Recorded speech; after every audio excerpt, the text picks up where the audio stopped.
Hello दोस्तों, नमस्कार। दोस्तों, आपका स्वागत है हमारे YouTube channel great education point channel पर।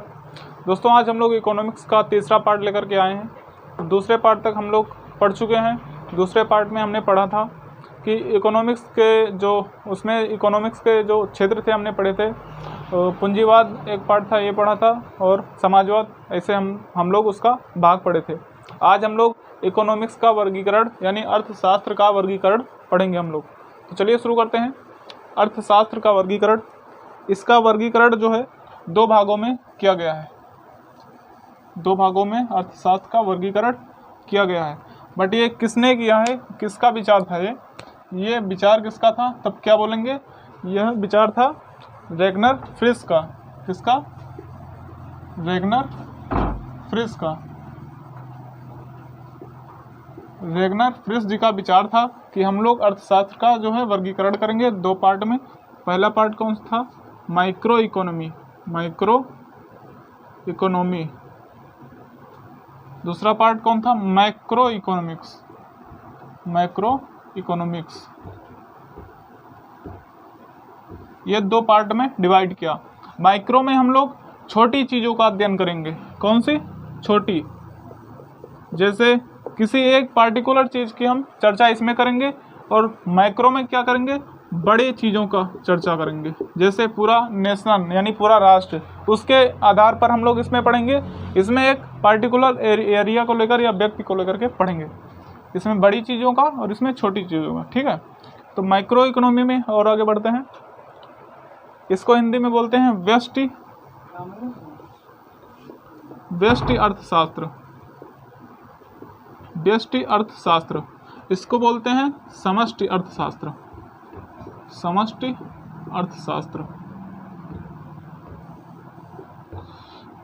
व्यष्टि का मतलब होता है संक्षिप्त, और समष्टि का होता है संपूर्ण।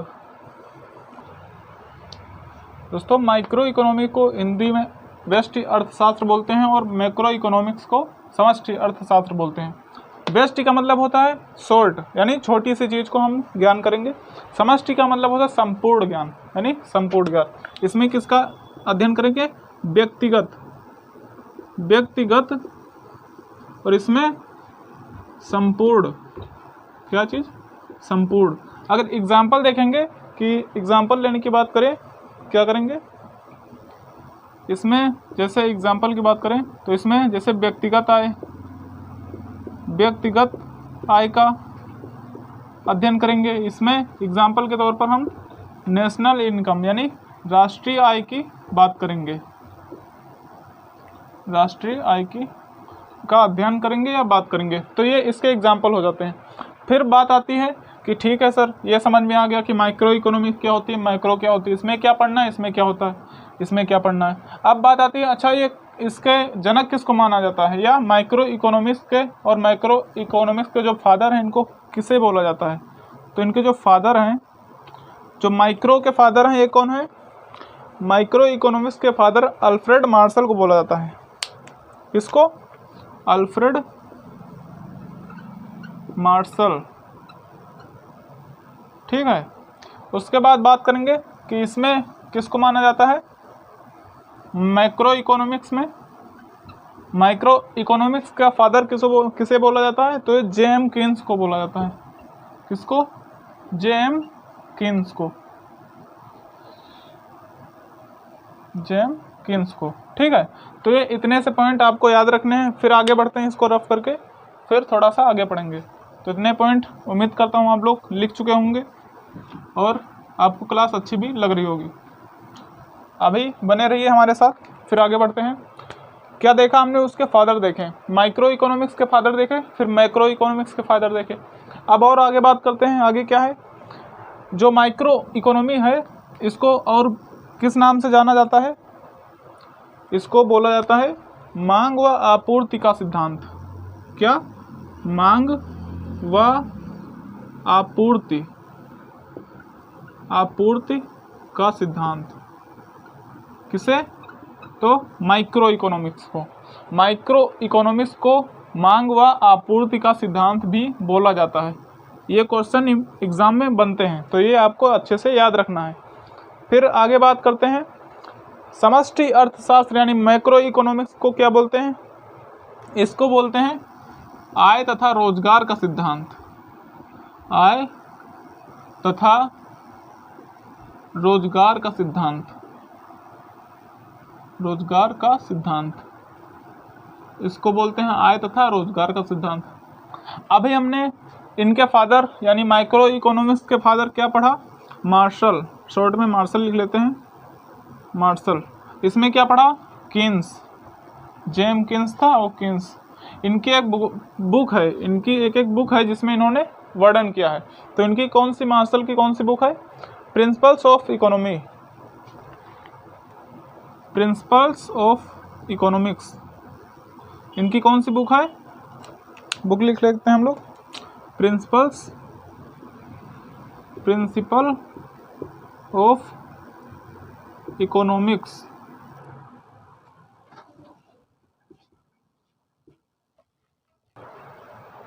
दोस्तों कहाँ थे? प्रिंसिपल ऑफ इकोनॉमिक्स किसकी बुक है? मार्शल जी की बुक है। और किन्स जी की क्या, कौन सी बुक है? इनकी बुक भी लिख लेंगे जो पूछी जा सकती है, the general theory of employment, the general theory of employment,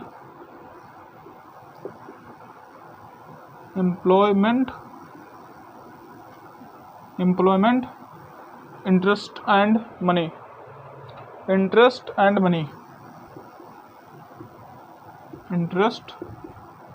and money. तो ये इनकी बुक थी किन्स जी की, और ये बुक प्रिंसिपल ऑफ इकोनॉमिक्स किसकी थी? और इनकी मार्शल जी की बुक थी। तो ये दोनों बुक्स भी आप लोग याद रखेंगे। और दूसरा नाम क्या बताया हमने? मांग व आपूर्ति का सिद्धांत किसे बोला जाता है? माइक्रो इकोनॉमिक्स को। आय तथा रोजगार का सिद्धांत बोला जाता है मैक्रो इकोनॉमिक्स को। ठीक है, फिर आगे बात करते हैं इनके बारे में। इसे किसे, माइक्रो इकोनॉमिक्स को कीमत सिद्धांत के नाम से भी जाना जाता है। किसके? कीमत सिद्धांत, कीमत सिद्धांत यानी कीमत का सिद्धांत जो है ये भी माइक्रो इकोनॉमिक्स को ही जाना जाता है। उसके बाद आय तथा रोजगार का सिद्धांत, ये हमने लिखवा ही दिया कि मैक्रो इकोनॉमिक्स को बोला जाता है। फिर थोड़ा सा आगे बढ़ते हैं रफ करके, और इसको आप लोग रिवीजन मान लीजिए। दोस्तों वर्गीकरण के बाद अब पढ़ेंगे अर्थव्यवस्था के कितने क्षेत्र हैं। कितने क्षेत्र हैं? क्या पढ़ेंगे? अर्थव्यवस्था के क्षेत्र, इकोनॉमिक्स के क्षेत्र। इसके मुख्यतः 3 क्षेत्र हैं। कितने क्षेत्र? लेकिन एक चौथा भी है जो हम आपको अभी बताएंगे। 3 क्षेत्र हैं। पहला कौन सा है? पहला कौन सा क्षेत्र है? प्राथमिक क्षेत्र, प्राथमिक क्षेत्र। इसको आप प्राइमरी सेक्टर भी बोल सकते हैं इंग्लिश में। और प्राथमिक सेक्टर को ही यानी प्राथमिक क्षेत्र को ही हम लोग कृषि क्षेत्र भी बोलते हैं। कृषि क्षेत्र, इस क्षेत्र में जो है कच्चे माल का उत्पादन होता है। किसका? कच्चे माल का उत्पादन। और अगर बात करेंगे प्राथमिक सेक्टर की, तो ये प्राथमिक सेक्टर रोजगार जो है 50% से भी अधिक देता है। रोजगार 50% से भी अधिक रोजगार व्यक्तियों को प्रदान करता है। फिर बात करेंगे ये जीडीपी में कितना इन्वेस्ट करता है, यानी जीडीपी में कितना योगदान देता है। जीडीपी में हालांकि इसमें 50% लोग रोजगार तो पाते हैं, लेकिन जीडीपी में इसका जो है ज़्यादा लाभ नहीं होता। जीडीपी में ओनली इसका 17% ही जाता है। जीडीपी में यह 17% अपना योगदान देती है, जो कि सारे सेक्टरों से सबसे कम योगदान है। सबसे कम योगदान किस सेक्टर से है? प्राथमिक क्षेत्र से। आपसे क्वेश्चन बनेगा कि निम्नलिखित में से किस क्षेत्र से सबसे कम जीडीपी में हिस्सा जाता है, तो कौन सा क्षेत्र होगा? ये आपका प्राथमिक सेक्टर, या फिर ऑप्शन में कृषि क्षेत्र भी हो सकता है, या फिर प्राइमरी सेक्टर भी हो सकता है। तो ये आप याद रखेंगे। कितना रोजगार देता है ये सेक्टर? 50% से भी अधिक। बट जीडीपी में कितना देता है? ओनली 17.5%। तो ये इसके कुछ पॉइंट्स हैं, ये आपको याद रखना है। और जीडीपी आगे पढ़ेंगे नेक्स्ट चैप्टर में। जीडीपी नेशनल इनकम में इसका टॉपिक होता है। जीडीपी का ग्रोस डोमेस्टिक प्रोडक्ट यानी सकल घरेलू उत्पाद इसका मतलब होता है, आगे पढ़ेंगे नेशनल इनकम के चैप्टर में, ठीक है। तो ये आपकी बात हो गई। और इसमें क्या क्या उत्पादन होता है, जैसे एग्जाम्पल की बात करें, जैसे सूर्य का प्रकाश, इससे जो चीज़ें बनती हैं वो प्राथमिक सेक्टर में आती हैं। प्लस और क्या होता है, पशुपालन, कृषि आती है इसी के अंदर। और जितना भी कच्चा माल उत्पादित होता है, जैसे ज्वार है, मक्का है, ये सब ज्वार, मक्का। अब ये मक्का कच्चा माल ही तो है। जब मक्का अलग कंट्री बोल रहे हैं, सॉरी, जब ये फैक्ट्रियों में जाता है मक्का कच्चा माल बन के, तब उसमें इसका पाउडर बनाते हैं, पाउडर से फिर गम वगैरह बनाते हैं। तो इस टाइम उसके लिए तो ये कच्चा माल का ही काम करेगा ना। तो इसी से हम लोग कच्चा माल प्राप्त करते हैं, कहाँ से, प्राथमिक सेक्टर से। तो ये बात आपको याद रखनी है। और हवा, ये सब बोल सकते हैं, हवा जैसी चीज़ों से हम लोग जो उपयोग में लाते हैं, ठीक है। तो ये आपका प्राथमिक सेक्टर में होते हैं। इसके एग्जाम्पल कृषि है, गेहूँ है, ज्वार है, मक्का है, यही सब होता है। फिर यह आपका प्राथमिक सेक्टर ख़त्म हो जाता है। इसके बाद जो है सेकेंडरी सेक्टर आता है, यानी द्वितीयक सेक्टर, द्वितीयक क्षेत्र। द्वितीयक क्षेत्र को, ये क्या होता है दोस्तों, इसको औद्योगिक क्षेत्र भी बोलते हैं। क्या बोलते हैं, औद्योगिक क्षेत्र। जैसे पहला वाला कृषि क्षेत्र था, वैसे ही ये औद्योगिक क्षेत्र है। अब क्या होगा, जो फर्स्ट वाले में यानी प्राइमरी सेक्टर में जो उत्पादित हुआ है उसका जो है और मॉडिफाई करके इसमें थोड़ा और करके ये इसमें औद्योगिक क्षेत्र में काम करता है। जैसे यहाँ से कच्चा माल मक्का उठा करके यहाँ औद्योगिक क्षेत्र में ले करके फैक्ट्रियों में ला करके उसका गोंद बना देंगे, गम बना देंगे, फिर वो क्या हो जाएगा, द्वितीयक सेक्टर में आएगा, ठीक है। तो आगे बात करते हैं इसके बारे में।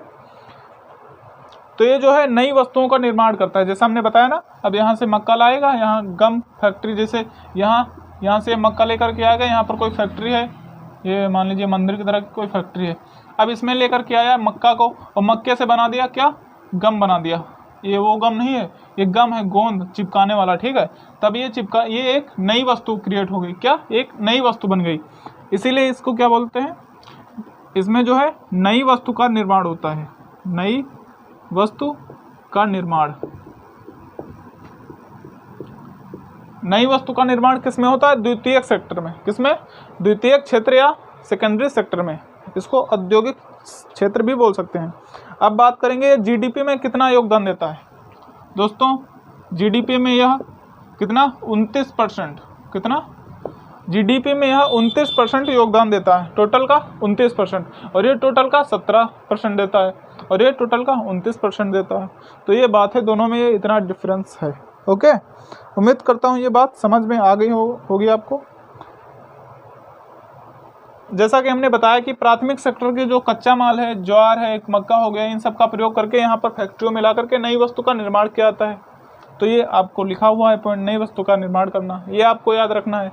ज़्यादा फैक्ट नहीं लिखवा रहे हैं, ओनली शॉर्ट में आपको बता रहे हैं ताकि आपको याद रखे। ये क्लास आपको ओनली रिविजन करने के लिए 5 मिनट के लिए 2 की स्पीड में देख लीजिए, सारा आपका कंप्लीट हो जाएगा। तो ये समझ में आया। उसके बाद चलते हैं, इसमें जो है निर्माण होता है, निर्माण, फिर वही बात है, निर्माण कंस्ट्रक्शन जिसको बोलते हैं। फिर आगे बात करते हैं उद्योग। इसमें जो है उद्योग अधिक होते हैं, उद्योग। अब औद्योगिक क्षेत्र है तो उद्योग होंगे ही, इंडस्ट्रीज वगैरह, ये तो बात सिंपल सी है, इसमें इंडस्ट्रीज वगैरह होते हैं। तो ये आपका द्वितीयक सेक्टर है। अब जैसे बात करेंगे, कोई हमने यहाँ से गेहूँ लेकर के आए, प्राथमिक सेक्टर से हम लोग गेहूँ लेकर के आए, गेहूँ लेकर के इस फैक्ट्री में ले गए, इस फैक्ट्री में ले गए। हालांकि ये गम बनाने वाली है, अभी इसको हम गेहूँ से ब्रेड बनाने वाली फैक्ट्री बना देते हैं। अब यहाँ पर लेकर के आए गेहूँ को, ठीक है। अब यहाँ गेहूँ लेकर के आए, यहाँ से बाहर निकाले क्या बना करके, यहाँ से निकाले ब्रेड बना करके, ब्रेड। हालांकि ब्रेड को रोटी इंग्लिश में बोलते हैं, लेकिन ये ब्रेड वो वाला है चाय के साथ खाने वाला। तो ये गेहूं से बना दिया ना ब्रेड। अब ये जो ब्रेड जो एक नई वस्तु बन गई, क्या बन गई, एक नई वस्तु क्रिएट हो गई। तो इसी को, ये जो नई वस्तु बनाने का जो कार्य है, ये कौन करता है, द्वितीयक सेक्टर यानी द्वितीयक क्षेत्र औद्योगिक क्षेत्र करता है। तो ये इसकी खासियत थी, ये इसकी विशेषता थी। मेन बात ये याद रखिएगा कि जीडीपी में कितना % योगदान देती है, 29% योगदान देती है। तो ये उम्मीद करता हूँ ये समझ में आया होगा आपको। अब बात करते हैं इसके तीसरे सेक्टर की। कौन से तीसरे? जी हाँ दोस्तों, तीसरे सेक्टर की। दोस्तों अगर क्लास अच्छी लग रही हो तो लाइक ज़रूर कर दीजिएगा, और शेयर करने लायक हो तो शेयर भी कर दीजिए, जैसा आपको उचित लगे। अब ये हो गया आपका थर्ड यानी तीसरा सेक्टर। इसको बोलेंगे तृतीयक क्षेत्र। तृतीयक क्षेत्र, इसको टर्सरी सेक्टर बोलते हैं। टर्सरी सेक्टर ना बोल के इसको सर्विस या सेवा क्षेत्र भी बोल सकते हैं। कौन सा? सर्विस सेक्टर या सेवा क्षेत्र। सेवा क्षेत्र। इसमें होता क्या दोस्तों, इसमें सेवा दी जाती है, ना कि कोई काम के बदले काम। अब जैसे सेकेंडरी वाले में क्या था, वो गेहूं ले करके आया था और ब्रेड बना करके दिया था। उसने कुछ लिया तभी कुछ दिया, हालांकि प्रॉफिट उसको हुआ है, लेकिन बात क्या है, उसने कुछ भी लिया है फिर उसके बाद दिया है आपको। आपसे पैसे लिए हैं फिर आपको ब्रेड दी है, बदले में उसने आपको कुछ दिया है। आप दुकान पर जाएंगे, ब्रेड लेंगे, फिर आप उसको पैसे देंगे। लेकिन सर्विस सेक्टर में क्या होता है, आप ओनली हमको पैसे देंगे और हम आपको सर्विस देंगे, ना कि कोई फिजिकली वर्क, यानी जैसे हाथ में कुछ, वैसा कुछ नहीं होगा इसमें। आप हमें पैसे देंगे, हम आपको सर्विस देंगे। एग्जाम्पल, जैसे डॉक्टर है, आप डॉक्टर के पास जाएंगे, थोड़ा सा हाथ पकड़ेगा, फिर आपसे फीस ले लेगा 300-400। उसमें उसने आपको सर्विस दी, ना कि कोई चीज़ पकड़ा दी, लीजिए भैया ये लीजिए आप अच्छे हो गए। ठीक है ना, समझ रहे हो ना। तो जैसे आप टीचर्स लाइन में देख लीजिए, जैसे टीचिंग हम पढ़ा रहे हैं आपको, अब हालांकि हम आपसे पैसे नहीं ले रहे हैं, लेकिन बड़े बड़े इंस्टीट्यूट में जो स्कूल कॉलेज में फीस लेते हैं तो आपको पढ़ाते हैं, ना कि कोई चीज़ आपको देते हैं हाथ में कि हाँ लीजिए आप हमको पैसे दीजिए, ऐसा नहीं होता ना। तो आप उनको पैसे देते हैं, फिर आपको सर्विस देते हैं, तो वही सर्विस सेक्टर का एग्जाम्पल है। तो चलिए, इसको उम्मीद करता हूँ आप अच्छे से समझ गए होंगे। इसको तृतीयक क्षेत्र या टर्शरी सेक्टर बोलते हैं। और सबसे ज़्यादा जो है इसमें से जीडीपी में सर्वाधिक योगदान यही देता है। कितना देता है? लगभग 57%, शायद 54% योगदान देता है जीडीपी में। ठीक है, तो ये जो कि सर्वाधिक है, सारे सेक्टरों से अधिक यही योगदान देता है जीडीपी में। और हाँ, ये भी बात करेंगे, जो सबसे कम लोग हैं इसी में काम करते हैं, सबसे कम लोग इसमें काम करते हैं और सबसे ज़्यादा योगदान यही देता है। तो ऐसे याद रखेंगे इसको। सर्वाधिक योगदान देता है, यह प्राथमिक तथा द्वितीयक क्षेत्र को अपनी सेवा देता है। ये जो है प्राथमिक प्लस द्वितीयक क्षेत्र को अपनी सेवा देता है, अपनी सेवा देता है। ये इसका पॉइंट है। ये जो है ओनली सेवा प्रदान करेगा, ठीक है, और कुछ नहीं करेगा। ये प्राथमिक तथा द्वितीयक क्षेत्र को अपनी सेवा प्रदान करता है। अब बोलेंगे सर वो कैसे? अब जैसे द्वितीयक क्षेत्र के आदमी हैं, मजदूर हैं, काम कर रहे हैं फैक्ट्रियों में, अब उनको कभी कुछ हो जाता है या कोई बीमारी या कुछ हो जाता है, फिर डॉक्टर के पास जाते हैं। डॉक्टर क्या करता है? उन्हें डॉक्टर सर्विस ही तो देता है। जी हाँ, डॉक्टर सर्विस ही देता है, ना कि कोई कुछ और देता है। तो उसका टर्शरी सेक्टर में आ जाता है वो सर्विस। अब जैसे उनके बच्चे होते होंगे, भाई बहन कोई भी होता होगा, वो पढ़ने जाते होंगे कॉलेज में, फिर वो उसको सर्विस देते हैं, है ना। तो ये प्राथमिक और द्वितीयक सेक्टर को अपनी सेवा प्रदान करते हैं, ऐसे याद रखेंगे इनको। फिर आगे बढ़ेंगे। इसमें एग्जाम्पल क्या ले लेंगे? एग्जाम्पल जैसे बैंकिंग है। अब बैंकिंग में भी तो यही होता है कि हाँ, आप जाते हैं और काम, आपकी सेवा करी जाती है और उनको पैसे मिलते हैं। हालांकि आप उनको नहीं देते हैं, लेकिन फिर भी आपसे कहीं ना कहीं आपसे ही लिया जाता है, टैक्स वगैरह के रूप में, तब उनको सरकार पेमेंट करती है। हालांकि वहाँ हम नहीं जा रहे हैं। बैंकिंग हो गया, और शिक्षा हो गया, एजुकेशन हो गई, एजुकेशन हो गया, ये सारे किस में आ जाएंगे? तृतीयक सेक्टर में आ जाएंगे, तृतीयक क्षेत्र में आएंगे। तो ये क्वेश्चन बनाए जा सकते हैं।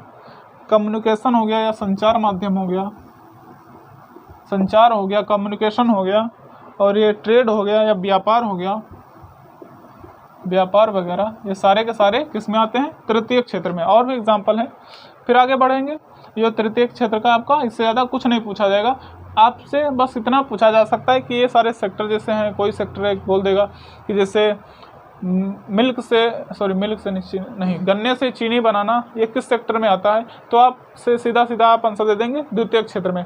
फिर आपसे बोलेगा अगर कहीं क्वेश्चन में जाता कि गन्ने का उत्पादन किस सेक्टर में आएगा, तो आप प्राथमिक सेक्टर में कर देते हैं, क्योंकि वो एक तरह की कृषि है, खेती है, ठीक है। तो ऐसे क्वेश्चन इससे बन सकते हैं। फिर आ जाइए चौथे नंबर पर। इस चौथे नंबर का जो हमने बताया ना, ये 3 इसके मुख्यतः इसके क्षेत्र थे। चौथा सेक्टर कौन सा है? चौथा सेक्टर इसकी बात कर लेते हैं। इसको क्वार्टरनरी सेक्टर बोलते हैं या चतुर्थ क्षेत्र बोलते हैं। क्या बोलते हैं? चतुर्थ क्षेत्र। चतुर्थ क्षेत्र। चतुर्थ क्षेत्र को एक और नाम भी है इसका, ज्ञान क्षेत्र। क्या? ज्ञान क्षेत्र। जी हाँ दोस्तों, अभी तक हमने 3 क्षेत्र पढ़े हैं और तीनों क्षेत्रों से सबसे अधिक जिसमें दिमाग लगता है या ज्ञान की जरूरत होती है वो कौन सा सेक्टर होता है? चतुर्थ सेक्टर होता है। कहीं भी आपको ज़्यादा दिमाग लगाने की जरूरत पड़े तो समझिए आप किस में काम कर रहे हैं? चतुर्थ सेक्टर में। इसमें IT सेक्टर हो गया और इंजीनियर हो गया और ये सब आते हैं, इंजीनियर वगैरह। इसको नॉलेज सेक्टर बोलते हैं, इंग्लिश में नॉलेज सेक्टर। इसमें बड़े बड़े टेक्नोलॉजी वाला काम होता है, ये इसमें सेक्टर आते हैं, ये इसमें इसके अंतर्गत आते हैं। सूचना एवं प्रौद्योगिकी हो गया, IT जो अभी हमने बताया, IT यानी information and technology. Information and technology, सूचना एवं प्रौद्योगिकी, ये सारे इसमें आते हैं। तो ये हमारे अर्थव्यवस्था के जो क्षेत्र थे 3 और ये 1+4, तो ये हमने सेक्टर आपको पढ़ाया। सेक्टर के बाद नेक्स्ट क्लास में हम और आगे बढ़ेंगे, ठीक है। तो आज की क्लास हम लोग यहीं तक रखते हैं ताकि शॉर्ट क्लास में अच्छे से पढ़ा जा सके, और उम्मीद करता हूँ आपको क्लास अच्छी लगी होगी। अगर क्लास अच्छी लगी हो तो लाइक अवश्य करें और चैनल को हमारे सब्सक्राइब कर लीजिए ऐसे ही क्लासेस पाने के लिए।